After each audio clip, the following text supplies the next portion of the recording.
write on, and it is normally not easy. But you see, when you start on a project, you don't want to abort. You want to continue with the project until you see its end. Like in the military, they say, continue firing until the target is completely destroyed. So in another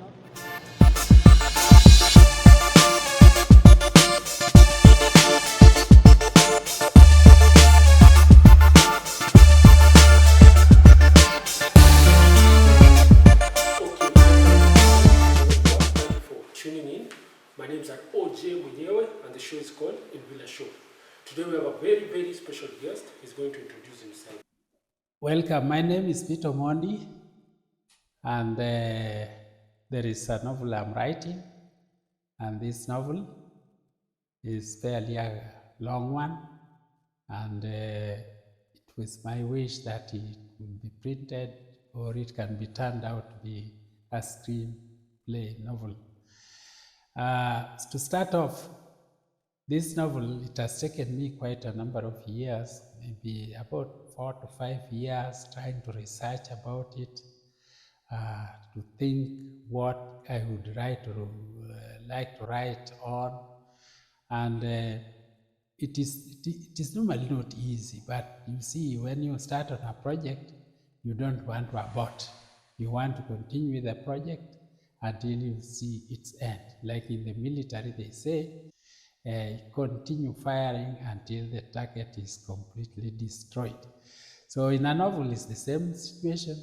That you start a novel, it may start very humbly, but as it goes in depth, sometimes even the theme becomes very difficult to follow.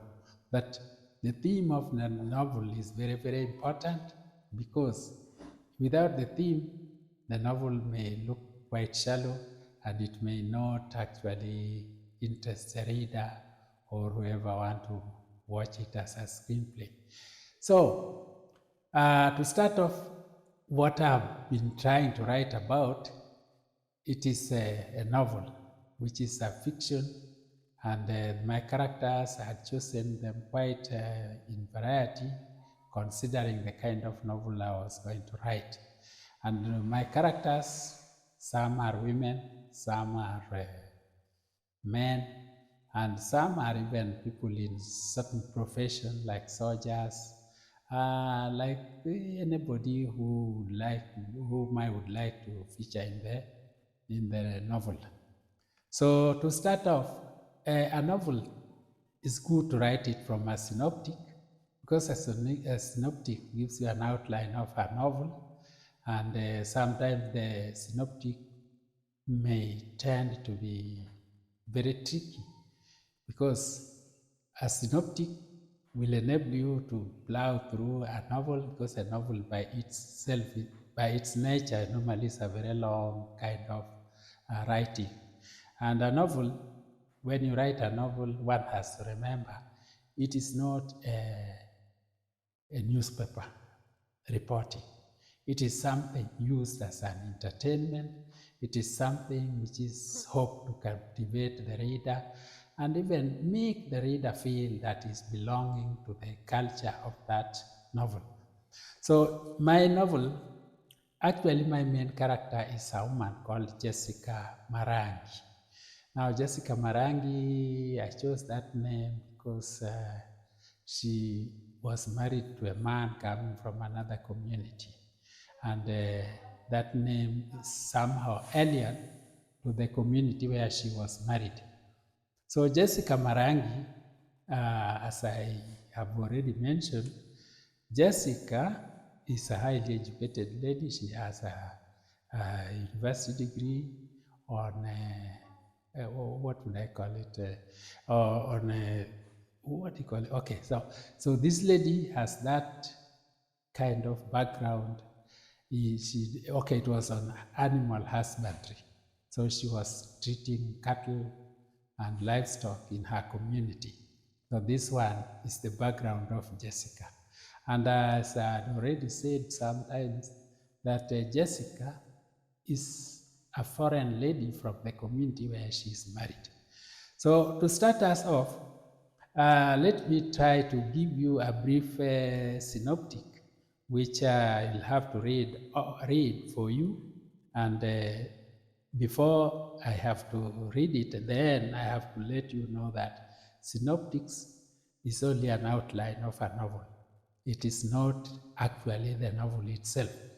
So basically, I started to write it in this manner.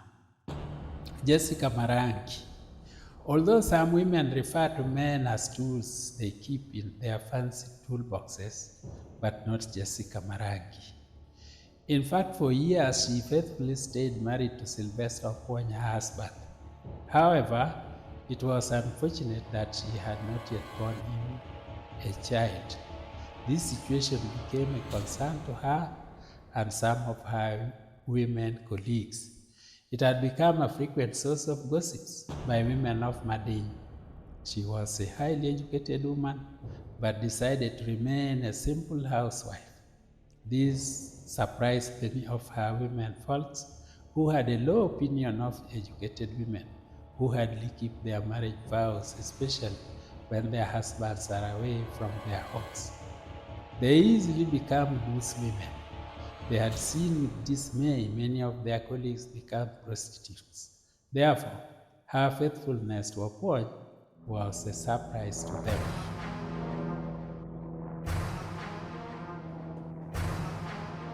It is said that a devil is an enemy of peace, and soon it would strike on Jessica's peaceful family. Her husband for many years was a fishmonger at Kasese, one of the towns located at southwest of Uganda. This arrangement was normal. However, sometimes those long periods of separation brought nostalgia to Jessica. Since it was a situation she had no control over, she had to accept the status quo as it presented itself. It was over 8 months since Okwony visited his home at Madei that two men from Uganda paid her a visit. These were Mwenge and Kazibure, who were sent by their boss Commodore. Surprisingly, they were French-speaking men, but poor English speakers. It was sad news they brought to Madei that prompted the whole community to be summoned to an urgent meeting. Okwony was assassinated in Kasese. This was the sad news they brought to Madei. It was indeed a sad one, especially for Jessica.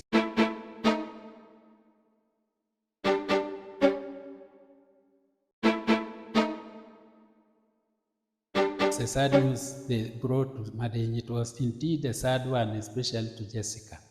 Oronge was the village elder, and he gravely told the community of Madei to brace for a tough time ahead for the entire community.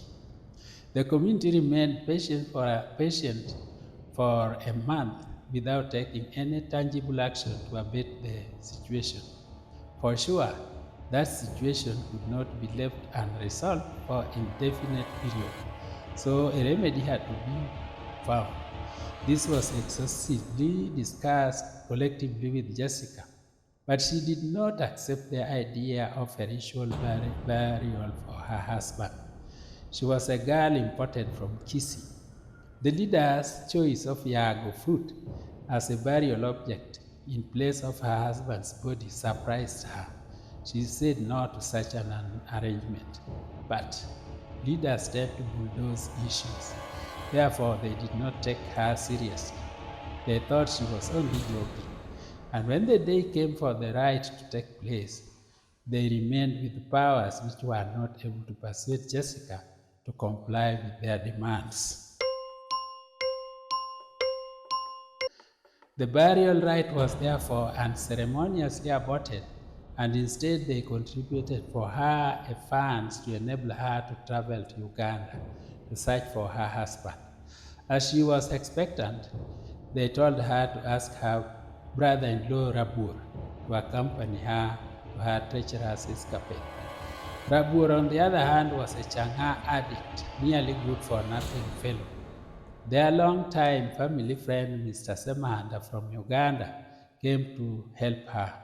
But when they reached Mr. Semanda's house in Kampala, Jessica was mysteriously abducted by an underground gang which took her to an isolated bungalow at Bombo Forest in the outskirts of Kampala. It took the swift action of Nyamwongo police officers to rescue her. So briefly, not the whole story, but just the beginning of the synoptic. And when I talk of the synoptic, it portrays exactly what the reader expects from the novel, but more so what the novel tries to portray. And now, when I have just through with that, I would like also to implore the viewer that novels take a long time to write. It's somehow a commitment of a writer to come to a good conclusion about his novel. But in the present world, most of these things need money. And sometimes writers like me, for instance, I am somehow unable to print this novel, and for sometimes I sometimes feel it would have been written, probably it can entertain people.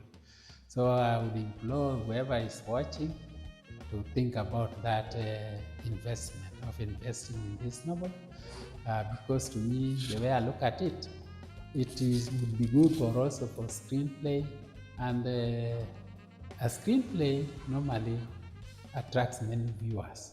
And since this is a book or a novel which portrays many types of cultures, it may inspire many also to be interested in it.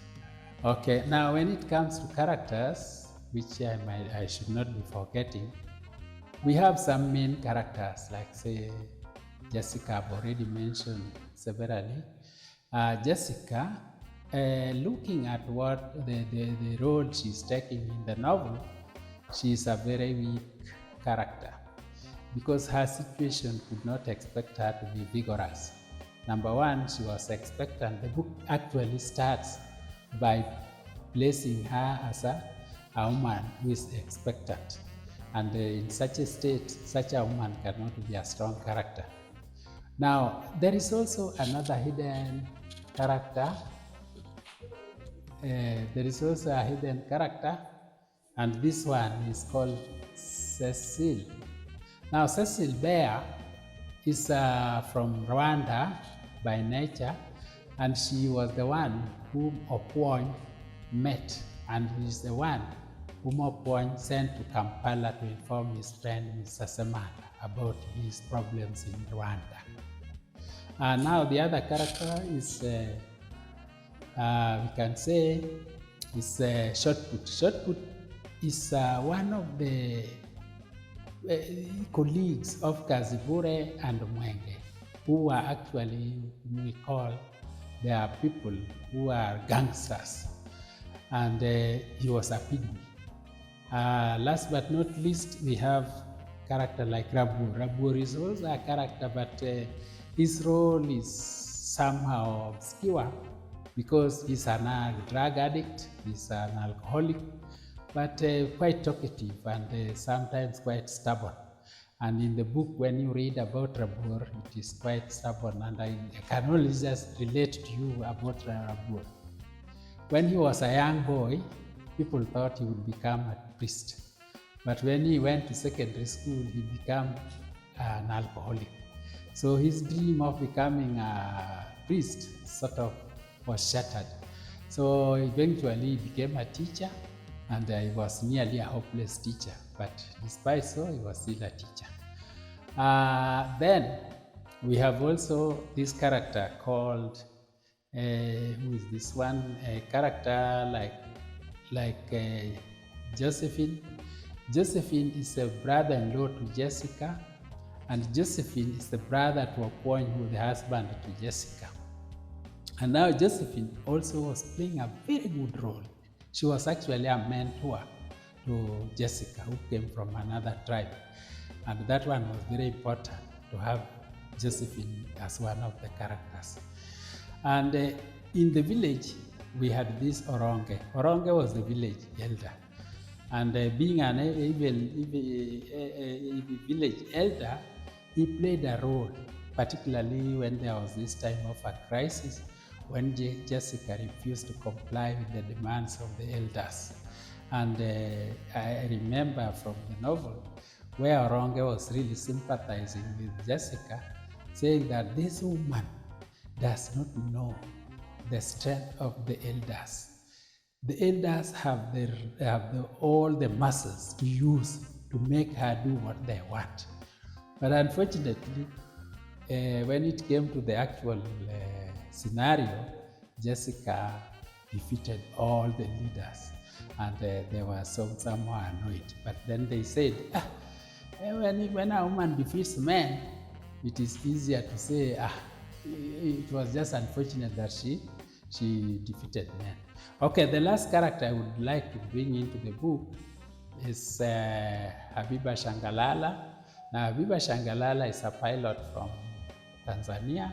She was flying an aircraft by UNHCR, which was normally ferrying medicine and food to people trapped in war in Rwanda. So those are my characters, but they are well-researched characters, and their names sometimes resemble what you may call real names, but some of them are sort of names which have no relevance with the normal world.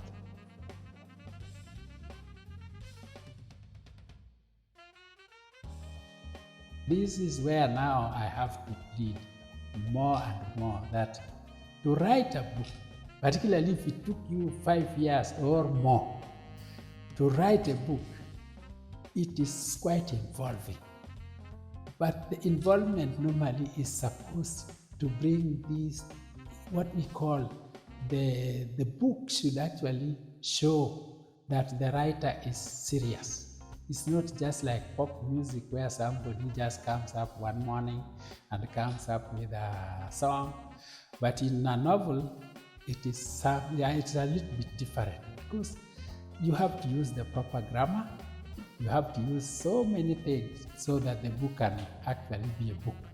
And you do all that, hoping one day the book can become a reality. And what are the realities of a novel these days? Some are put as screenplay, some are just for print media, and eventually maybe the writer may get something out of his work.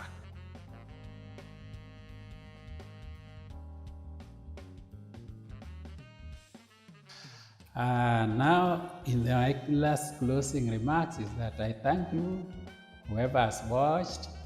Please feel comfortable about it, and one day, God willing, we'll be able to put it on print or as a screenplay, and we will enjoy it worldwide. For instance, let's give an example, like say Nigerian writers, their stories are quite simple, but they really captivate people. Like this one, I can assure you it can captivate. And I want to just give you one of the scenarios just to close it. The scenario I want to bring here, when Jessica was now forced to wear a mourning dress to mourn her husband, but instead of the husband being in the casket, it's a fruit of a tree.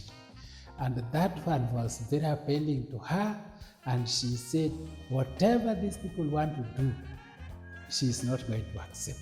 And actually, eventually, she refused totally. But when she refused totally, it appealed the leaders, it appealed the community, because they had come for the burial right, which became abortive.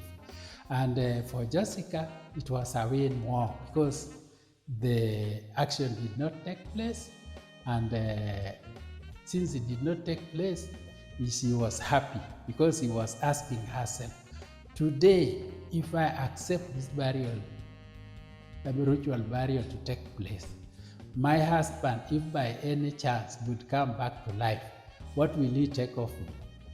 would I call him a ghost, or will I still call him my husband when now he comes home and he finds that I've already been remarried by somebody who has inherited me? So such scenario are good also in that novel, and I hope there are many of the same types. Like say the last one, a long time years ago, there was this python called Omweri.